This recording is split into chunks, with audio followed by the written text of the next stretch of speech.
uma das regras da guerra política e da guerra militar é você não subestimar o inimigo, né? E não podemos negar que o establishment político e a esquerda depurada do petismo, que eu vou explicar mais adiante, eles têm usado de estratégias inteligentes para tentar inviabilizar o governo. E essa estratégia que eu vou exibir aqui.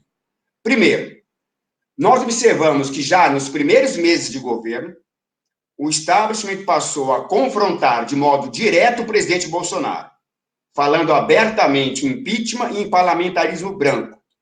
E, para isso, ele contou com o apoio de integrantes do próprio governo, que emitiam declarações e entrevistas em afronta à autoridade presidencial e que colocavam em questão o próprio programa de governo. Todos se lembram disso, né? O início do governo Bolsonaro foi marcado por quê? Por uma série de iniciativas que partiam para o confronto direto, questionar a autoridade presidencial, a legitimidade do mandato de Bolsonaro, e faziam isso de que maneira?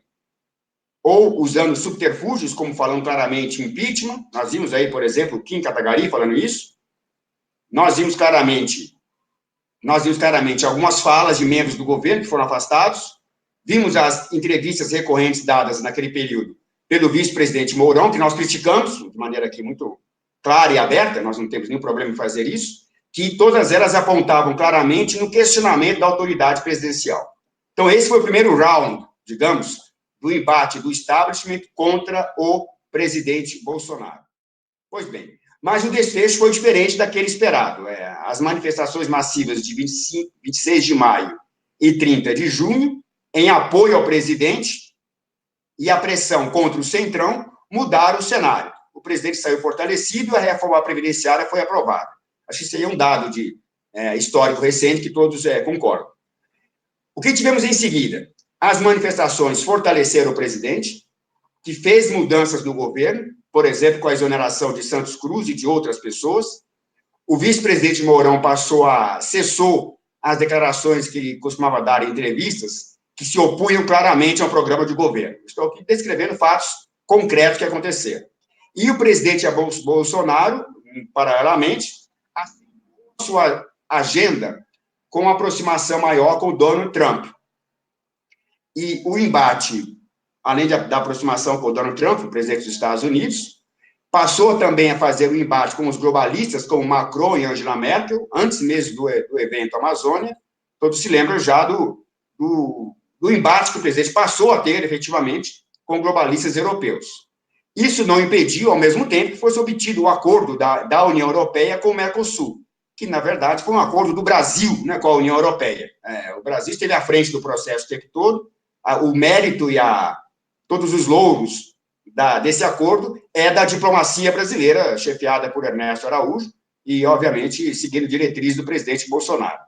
Pois bem, isso também representou um fortalecimento político do presidente. E reforçou nele, Jair Bolsonaro, a sua disposição para entrar no corpo a corpo na guerra política com a imprensa. Aí nós vimos renascer aí a figura do que nós chamamos aqui de Bolsonaro raiz, né? Depois dos primeiros meses em que ele estava um pouco, digamos, emparedado, né? Pelo peso do cargo, até compreensível, mesmo para um político experiente, o que nós vimos foi o Bolsonaro, depois do período aí que eu estou descrevendo, das manifestações e mudanças no governo, passar a fazer o que ele sabe fazer muito bem, que é a guerra política, em particular com a imprensa. Né? Chegou a exibir jornalistas que recebem dinheiro para palestras absurdas, assim por diante. Partiu para a guerra política, efetivamente, que voltou a ter a característica, que é aquela característica que o ajudou a se eleger. Pois bem, diante disso, o establishment passou, então, a reelaborar sua estratégia. E isso que eu quero destacar aqui, que nós, no Crítica Nacional, estamos apontando já mais ou menos há 2 meses. Observe, então, que, depois desse período, o establishment ele começou a reelaborar sua estratégia, ele passou não mais a mirar diretamente na figura do presidente Bolsonaro. Né? Pararam de falar de impeachment, de parlamentarismo branco, de ataques diretos ao presidente. Na exceção, claro, da grande imprensa, como sempre. Mas, o que nós vimos? Uma estratégia inteligente que passou a mirar na base de apoio ao Bolsonaro, com o objetivo de minar a confiança dessa base, a confiança que essa base tem no governo. E começaram, então, a surgir as narrativas mentirosas na grande imprensa, particularmente aquela de um suposto conflito entre o presidente Bolsonaro e o ministro Sérgio Moro. Então, observe a sequência temporal. Bolsonaro se fortalece, para de falar de impeachment, para de falar de parlamentarismo. Aí o que surge? Surge a história de que há um conflito entre Bolsonaro e Moro, uma divisão entre bolsonaristas e lavajatistas e assim por diante. Tudo isso uma criação, uma narrativa muito bem elaborada pela grande imprensa. Foi isso que nós começamos a observar, particularmente aí após a aprovação da reforma da Previdência, basicamente, e passado o recesso, né? A essas narrativas de conflito, soma-se outras que descrevem uma suposta existência de dois campos distintos, como mencionei agora, os lavajatistas, né? Lembrar que o termo lavajatista foi criado na Jovem Pan, ou no Antagonista, pela Vera Magalhães. Então, vejam, eles estão nos rotulando, né? E parte da direita está engolindo isso, né? Então, passou a apresentar supostos dois campos distintos, lavajatistas, de um lado, e os bolsonaristas, de outro, com rotulagem já pré-definida, né? Os primeiros, os lavajatistas, seriam os que apoiam o combate à corrupção, e os segundos seriam os que se opõem a ela. Você perceba que é uma narrativa muito bem elaborada e totalmente artificial? Então, o que eles estão querendo convencer a opinião pública é que existem dois campos. Tem as pessoas que apoiam o Sérgio Moro, que estão fechados com ele, que são a favor da Lava Jato, que são contra a corrupção. Ah, mas tem do outro lado um cara que atrapalha isso. Quem? É Bolsonaro. E os apoiadores dele. É isso que está sendo martelado todo santo dia na grande imprensa, de um modo geral, e que, infelizmente, uma parte da nossa direita está comprando, acreditando nisso. Aí tudo que a grande imprensa, desculpa a expressão aqui, vomita a respeito, uma parte da direita engole com prazer. É isso que nós temos, a realidade política que nós temos hoje. Não é muito simpático dizer isso, eu admito, mas é o que está acontecendo objetivamente hoje. A gente vê nas redes sociais. A gente vê isso nos comentários aqui no nosso site. A gente vê isso em comentários em todos os locais. Parte da direita brasileira está sendo instrumentalizada pelo establishment, pela Jovem Pan, pelo seu Chilique Moura Brasil, pelo Antagonista, até pela Folha de São Paulo, acreditando na narrativa que eles criaram de uma divisão entre o governo Bolsonaro de um lado, seus apoiadores, e os apoiadores da Lava Jato de outro. Não pode haver nada mais falso, mais mentiroso, mais artificial. Mas uma parte da direita está sendo, para não usar um termo deselegante, está sendo ingênua bastante, para não usar outro termo, para acreditar nisso. Bom, parte da direita e dos apoiadores, que eu já antecipei aqui, especialmente os apoiadores de última hora, que no primeiro turno das eleições passadas apostaram em soluções de dentro do establishment, como Geraldo Alckmin e Amoedo. Como sabemos, né, os apoiadores de Alckmin e de Amoedo, no segundo turno, votaram em Bolsonaro e agradecemos o voto. Mas eles estão agora fazendo exatamente o que eles imaginavam. Apoiadores de última hora são os primeiros a pular do barco e acreditar na narrativa dada pela imprensa. Então, é isso que está acontecendo. Passaram, então, a acreditar nessa narrativa da grande imprensa. Bom, o que temos, então? Nós chegamos à metade do nosso artigo, foi um pouco extenso. Nesse ínterim, a decisão correta do presidente Bolsonaro. Isso é importante enfatizar aqui.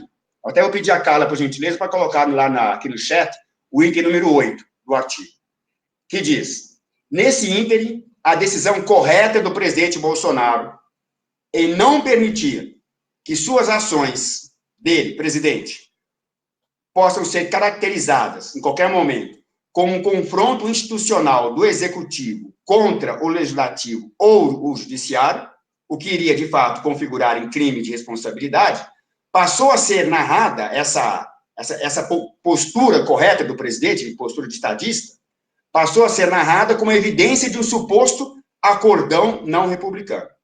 E, de novo, outra parte da direita comprou essa narrativa. Então, só para explicar aqui, Jair Bolsonaro é chefe de governo e chefe de Estado. É o chefe do poder executivo.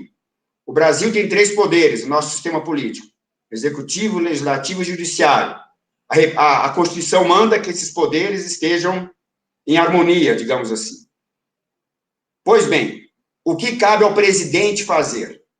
A atitude estratégica mais apropriada é não tomar nenhuma medida que possa ser interpretada como o presidente estar extrapolando suas atribuições, estar fazendo um atrito de natureza institucional com algum outro poder da República. E é exatamente isso que o presidente vem fazendo. Ou seja, ele está se precavendo para não dar ao inimigo um pretexto para dizer que ele está cometendo crime de responsabilidade por eventualmente estar entrando em rota de colisão com algum outro poder da República. E é óbvio que é uma atitude correta, porque você não vai dar para o inimigo aquilo que você quer, para mostrar que você é valentão e muito macho, desculpe a expressão, partir para um confronto cujo resultado vai ser sua derrota. Isso é um princípio elementar da guerra. A guerra é feita com valentia, mas também com inteligência. Você não vai partir para um confronto que você sabe que o resultado vai ser a sua derrota.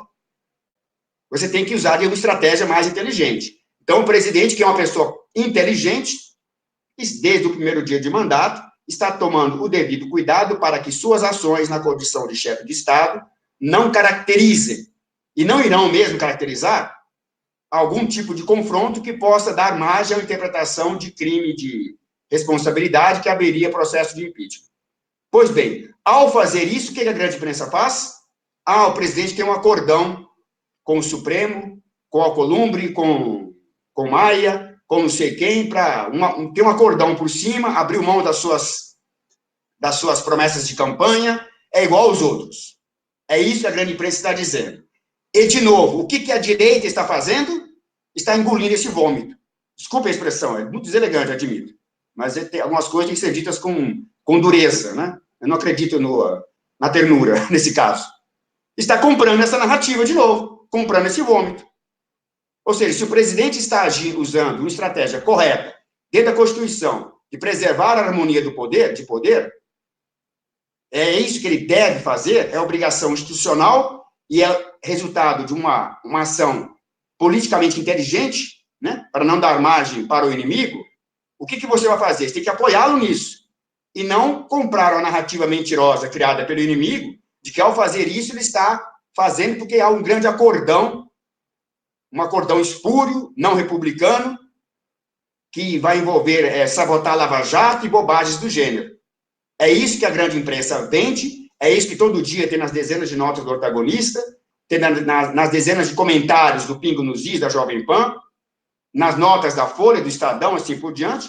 E, de novo, a base de apoio do governo, parte dela, continua comprando essa besteira, acreditando nisso. Né?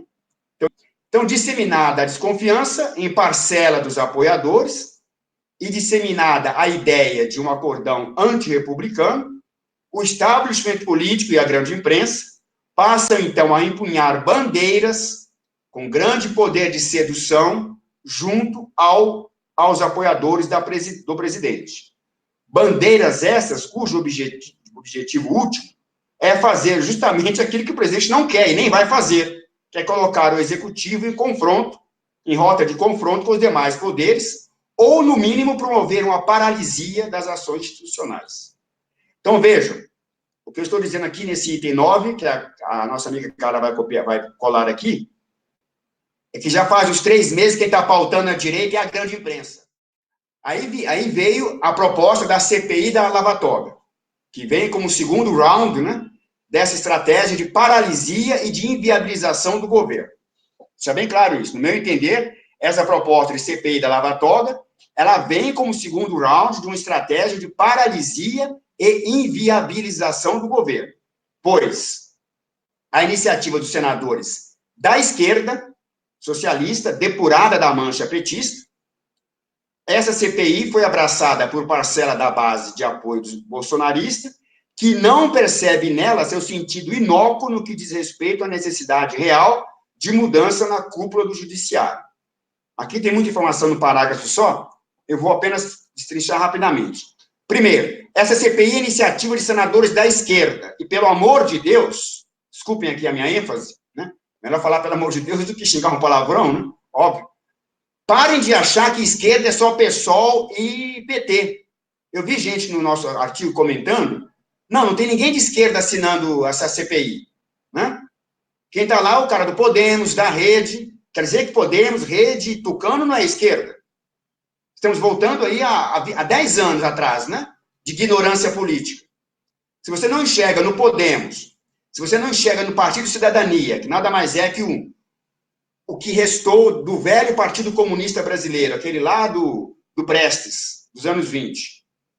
Se você não enxerga no PSDB, se você não enxerga numa figura que nem Regufe, né? Regufe ou coisa assim, alguém de esquerda, me desculpe, meu caro amigo, você não entendeu nada do que aconteceu no Brasil nos últimos 6 ou 8 anos.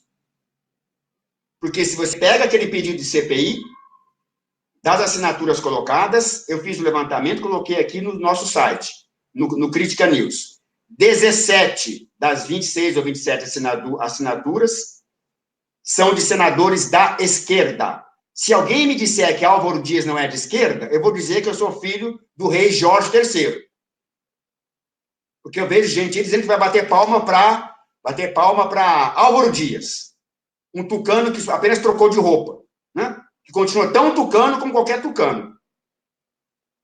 Eu quero saber o que essas pessoas pensam, para onde nós iremos no país, confiando em figuras como Álvaro Dias, como Regufe, como senadores do Podemos.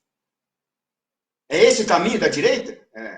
Estar abraçada com esses caras para poder fazer um campo político que, no fundo, tem por objetivo, novamente, paralisar os trabalhos do Senado e inviabilizar a reforma previdenciária, que está lá parada, inviabilizar a reforma tributária e outras iniciativas do governo. É isso que está em questão. Hoje, quem está pautando a direita, particularmente em relação a essa manifestação marcada para o dia 26, é Folha, antagonista, PSDB e Podemos. Você vai lá bater palma para esse povo? Do jeito seu, eu não vou. Isso é bem claro. Nós temos que resolver o problema no STF. Ponto. Isso é inquestionável. O último recurso efetivo para isso é uma CPI. Porque você tem, em primeiro lugar, existe a possibilidade de questionamento pertinente quanto à viabilidade institucional de um instrumento pertencente a um dos poderes, no caso, o poder legislativo, fazer investigação sobre decisões de um outro poder. É um questionamento jurídico que eu já vi muito bem fundamentado.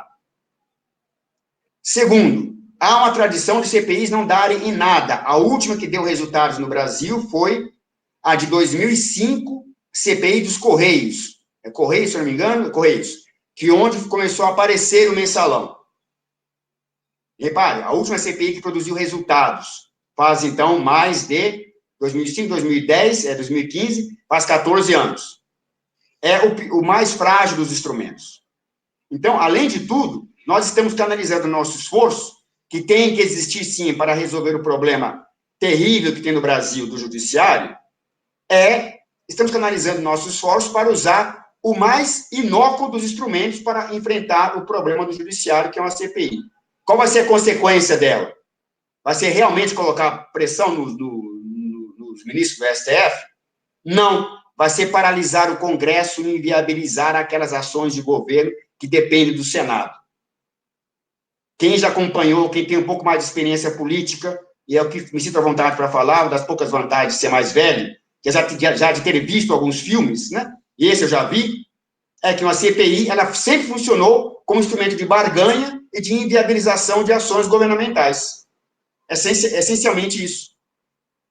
Portanto, ela vai servir para inviabilizar ações do governo Bolsonaro que dependem do Senado. Haja vista que a reforma da Previdência, uma das pautas mais importantes do governo, ela está já há algum momento, já há um tempo razoável, esquecida no Senado, porque estamos preocupados aqui com a CPI da Lava Toga, que é uma grande bobagem. Simplesmente isso. Então, percebam, ela vai servir para, no fundo, mirar no governo Bolsonaro, paralisá-lo. E eu duvido, eu pago para ver se uma CPI dessa natureza irá arranhar sequer o poder do STF. Então, hoje achei muito estranho. Apareceu a pauta, entrou, ele simplesmente tomou conta do debate no Senado, e teve uma clara intenção diversionista isso.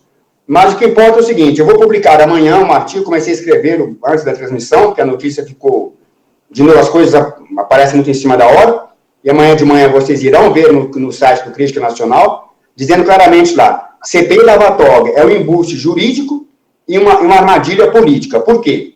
Porque em março, abril desse ano, primeiro semestre ainda, foi feita uma consulta, vejam bem, a consulta foi feita por um partido junto à assessoria técnico-jurídica do Senado.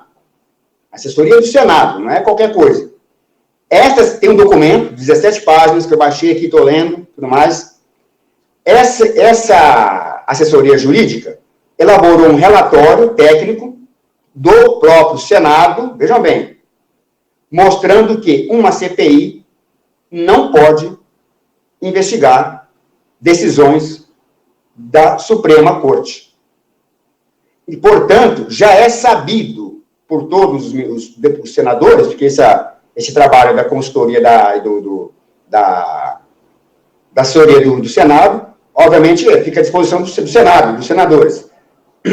Então, eles sabem que o raio de ação de uma possível CPI chamada Lava Toga vai ser muito pequeno, porque há um limite da sua capacidade de investigação, segundo o parecer da própria consultoria jurídica do Senado.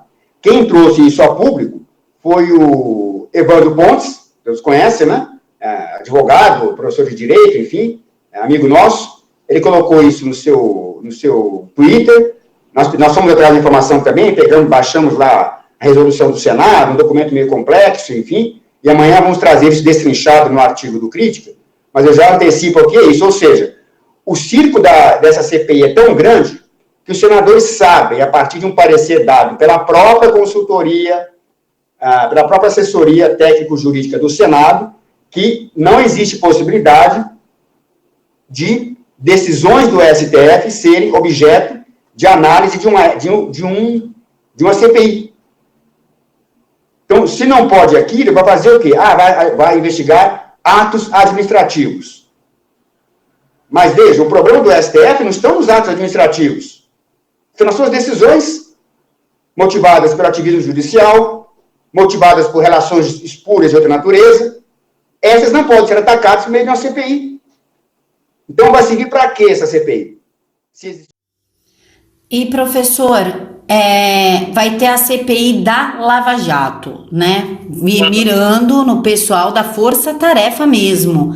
O senhor acha que existe algum interesse por trás, digamos assim, um interesse mauzinho, de fazer isso correr junto com a CPI da Lava Toga? Porque a CPI da Lava Jato já conseguiu as 175 assinaturas. As duas vão ser instaladas, tá? Essa é a notícia chata que a gente tem. A gente tem ainda um jogo de cena em relação à CPI da Lava Toga no Senado. É tudo jogo de cena, essa CPI ela vai ser instalada, tá? E o que é que vai acontecer lá na frente? As pessoas têm a falsa ilusão de que a CPI da Lava Toga, isso é muito, muito, muito importante, tá? É por isso que eu não tenho paciência para debater esse tipo de coisa com quem não tem experiência em política, não tem experiência em processo legislativo, não tem experiência jurídica alguma.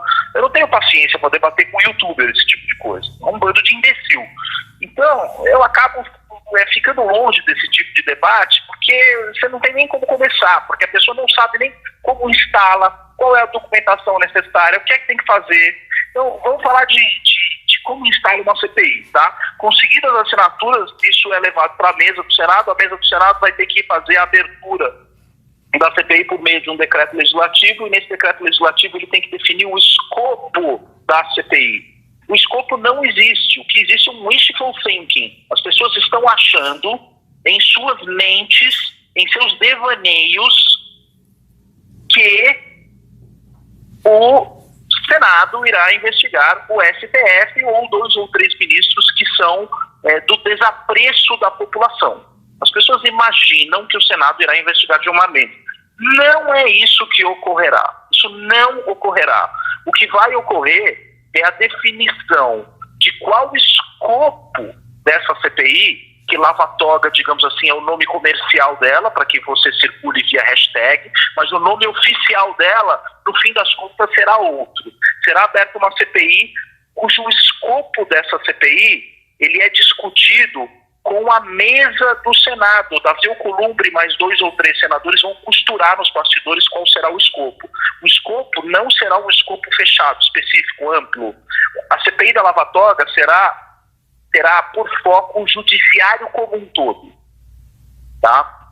Para que eles possam fugir de vários pitfalls jurídicos, dizer, o Senado não pode interferir nas atribuições de poder judiciário, nem pode, o Senado não pode rever decisões, né?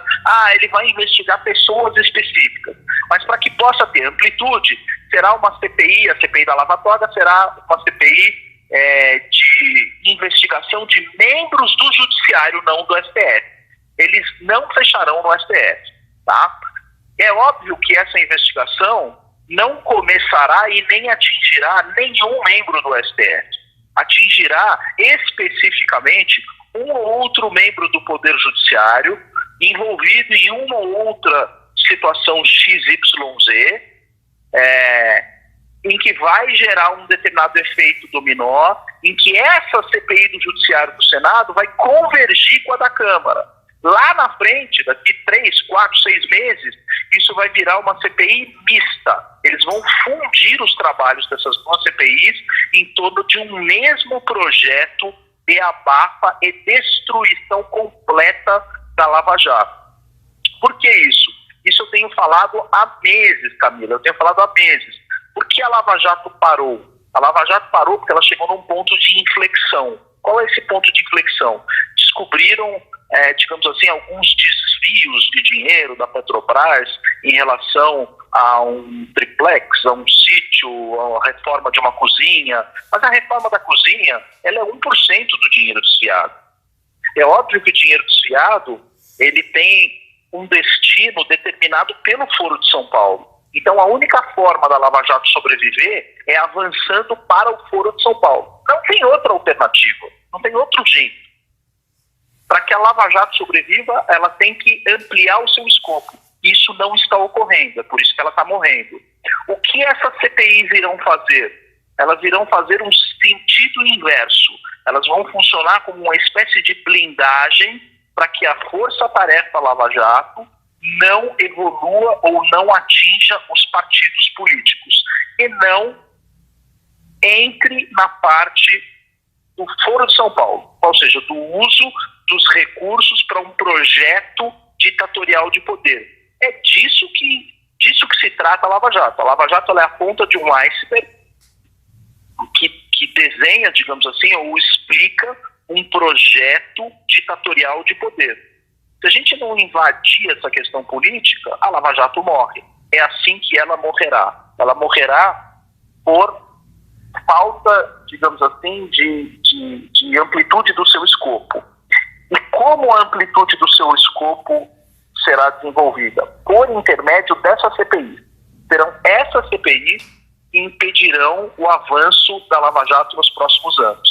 E vai matar completamente o trabalho do Moro, vai matar completamente a agenda legislativa em torno dos avanços que vinham sendo feitos pelo governo do Jair Bolsonaro e vai ser utilizada como moeda de troca para desidratar a reforma da Previdência e por aí vai. Isso aí é uma algema no governo Bolsonaro. Essas duas CPIs, elas lá na frente vão convergir, vai virar uma coisa só.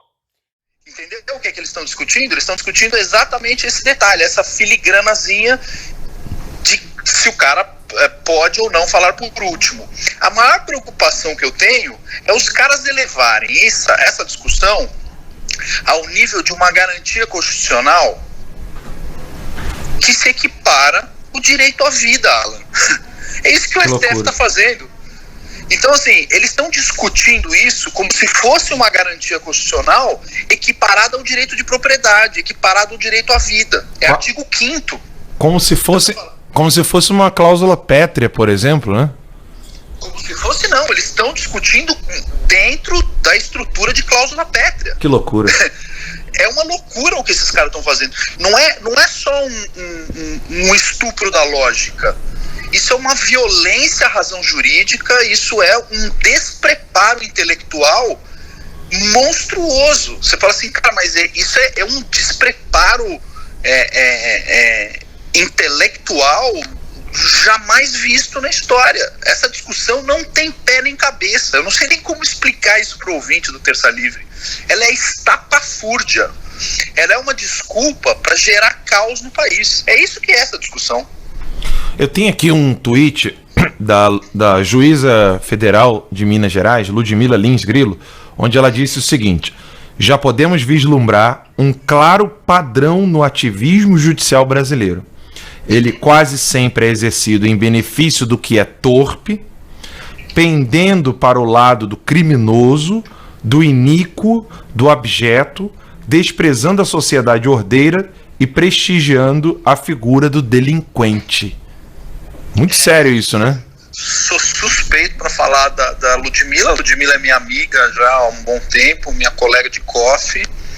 Ela tem absoluta, total, irrefutável razão. Quer dizer, você vê um comportamento delinquente, é uma corrupção da inteligência, citando o nosso amigo Flávio Gordon aqui, tão profunda, mas assim, tão visceral, que ela chega a ser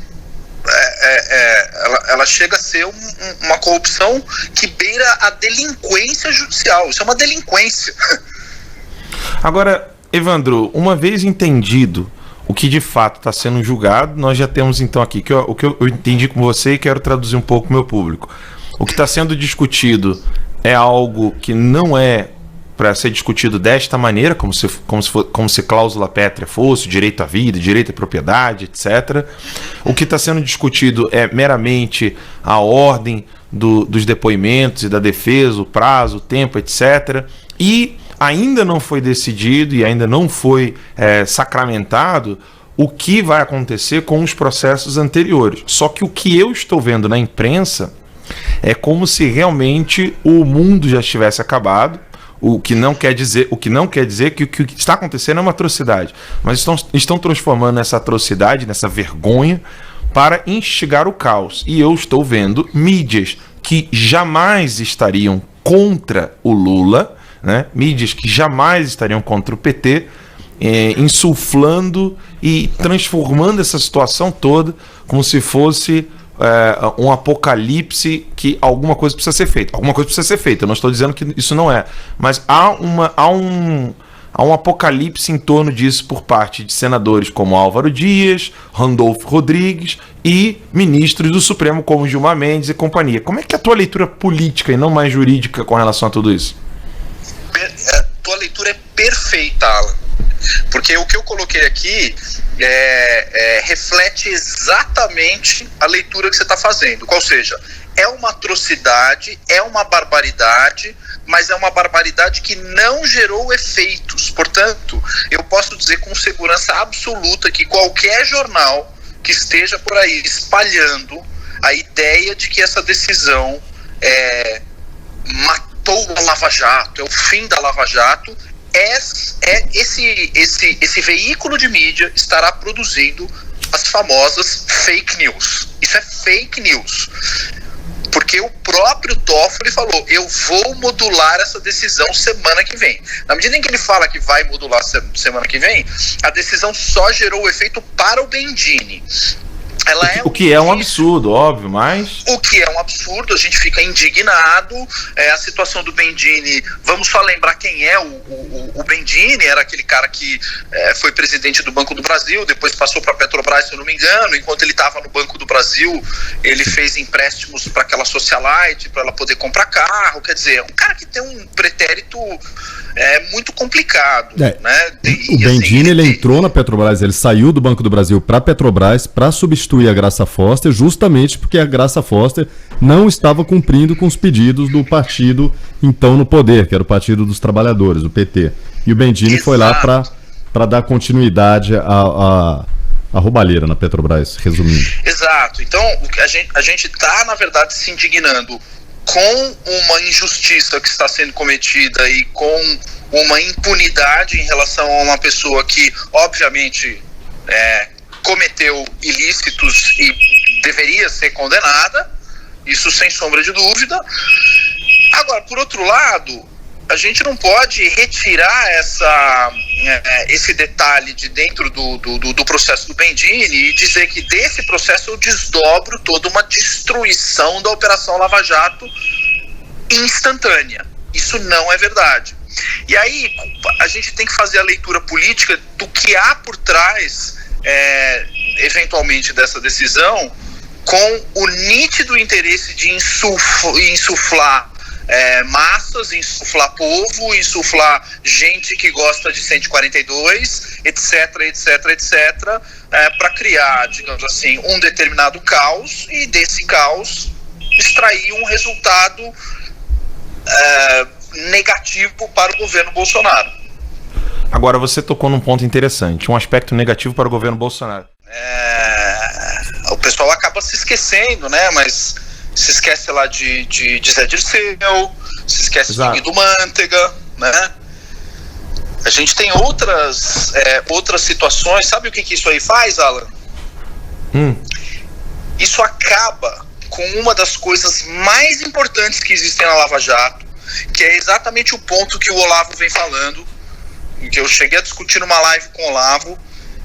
A Lava Jato, ela só vai morrer se ela deixar de avançar para o ponto para o qual ela tem que avançar, que é o Foro de São Paulo, tá?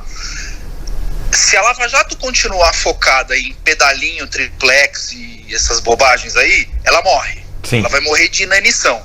Então ela precisa avançar. Para que ela avance, ela depende integralmente da delação do Palocci. Portanto, essa decisão vai gerar efeitos na delação do Palocci a ponto de tornar, digamos assim, toda a colaboração do Palocci a partir de um determinado momento ou de uma determinada abordagem iníqua, desnecessária. E aí sim você vai estar, de certa forma, ferindo de morte a Lava Jato, não no que ela foi, mas no potencial dela de atingir aquilo que o Antônio Palocci está querendo nos revelar. E o mais interessante com relação ao que você está falando acerca da Lava Jato tocar no Foro de São Paulo é que notícias como Odebrecht financiou o Farc durante 20 anos com doações de 120 mil dólares, elas não causam comoção popular. As pessoas não ficam comovidas de saber que o PT usou-se da Odebrecht para poder financiar um grupo revolucionário assassino que matou milhares de pessoas, mas comove as pessoas saber que o Lula tinha um apartamento que não era no nome dele. Exatamente, exato, Alan.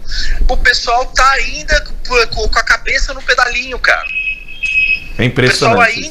O pessoal ainda tá com a cabeça no pedalinho. Esse é o problema. O pessoal precisa superar essa questão do pedalinho e avançar para o Porto de Mariel, para o Mais Médicos, para as ditaduras africanas, financiamento de campanha, e isso, financiamento de campanha na República Dominicana. É disso que a gente precisa discutir. No Peru. Do dinheiro que está lá na Suíça, a gente até agora não sabe qual deveria ser a destinação daquele dinheiro. Você fala, porra, chama aqui uma conta de não sei quantos milhões. Maravilha, mas essa conta que está parada aí, ela deve ter um orçamento para essa conta com destinação desse dinheiro que não foi dado. Eu quero saber qual é a destinação desse dinheiro que não foi dado. Quem é que está revelando isso? Palocci. É o Palocci que está, enfim, à frente dessa revelação importantíssima, né? Então, de certa forma, o meu receio é muito mais em relação a essas articulações do que efetivamente em relação ao problema do Lula, né? Não que o Lula não seja preocupante, porque, enfim, ele preocupa, mas o mais importante é o Palocci. E como que isso pode se desenvolver num desgaste da imagem, por exemplo, do presidente Bolsonaro? Porque hoje nós tivemos a decisão do TSE que mostra Bolsonaro não usou campanhas de WhatsApp que são previamente proibidas pelas leis eleitorais. A matéria da Campos Melo foi desmentida, ela não será punida por isso, vai ficar por isso mesmo e acabou. Ela desgastou a imagem do presidente Bolsonaro, desgastou a imagem da própria direita brasileira, da tiazinha que usa ali o WhatsApp, né, de manhã cedo, junto com um bom dia, a imagem de Jesus e um coração. Olha esse vídeo aqui, né, e espontaneamente fazendo esse tipo de ação. Então, desmoralizando o próprio povão, né, que sozinho ali quis imprimir panfletinho, adesivo no carro, etc.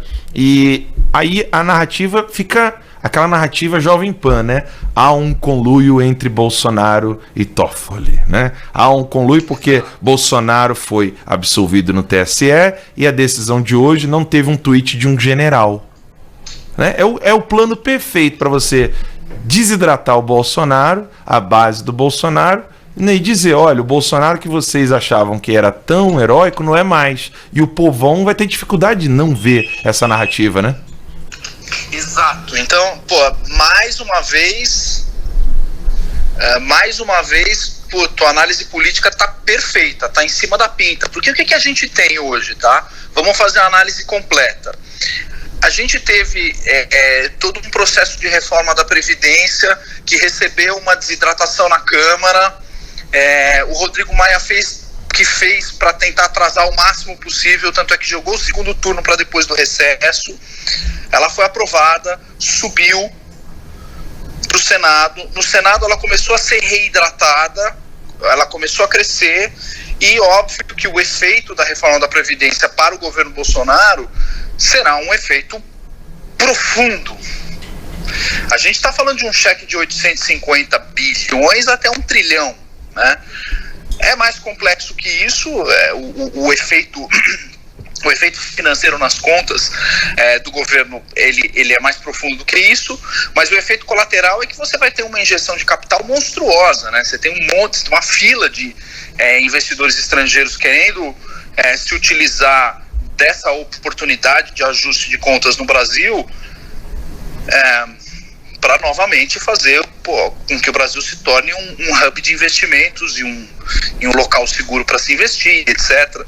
Então o efeito econômico para o Bolsonaro, não só econômico, mas social, político e de várias outras naturezas e matizes, é um efeito muito poderoso. Então tudo isso que está sendo feito visa, de certa forma, escantear a reforma da Previdência. E o Senado está conseguindo, liderados pelo Randolph e pelo Álvaro Dias, eles têm obtido sucesso em postergar essa pauta da reforma da Previdência e trazer, digamos assim, elementos conflitivos, que fazem com que o Congresso conflite com o STF, que conflita de volta com o Congresso e etc. E vão gerando um ânimo de caos. E esse caos começa a efervescer, começa a borbulhar, até que a gente chega numa situação, Alan, que a conta não vai mais fechar para o governo. Não só a conta do seu ponto de vista financeiro, mas a conta política não fecha mais para o governo, porque ele não vai conseguir, ao longo de 12 meses, obter as aprovações que ele precisava para poder governar o país do jeito que ele foi eleito para fazer, né? E por uma manipulação, e a gente está falando de uma manipulação, Alan, de 100, 150 pessoas. A gente tem 100, 150 pessoas de Deep State hoje mandando em 210 milhões. A gente está numa pequena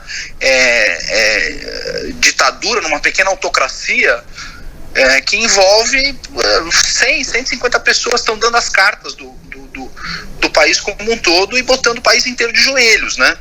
Então, essa geração constante, e é um ping-pong, né? Um vem com um papinho de lava-toga,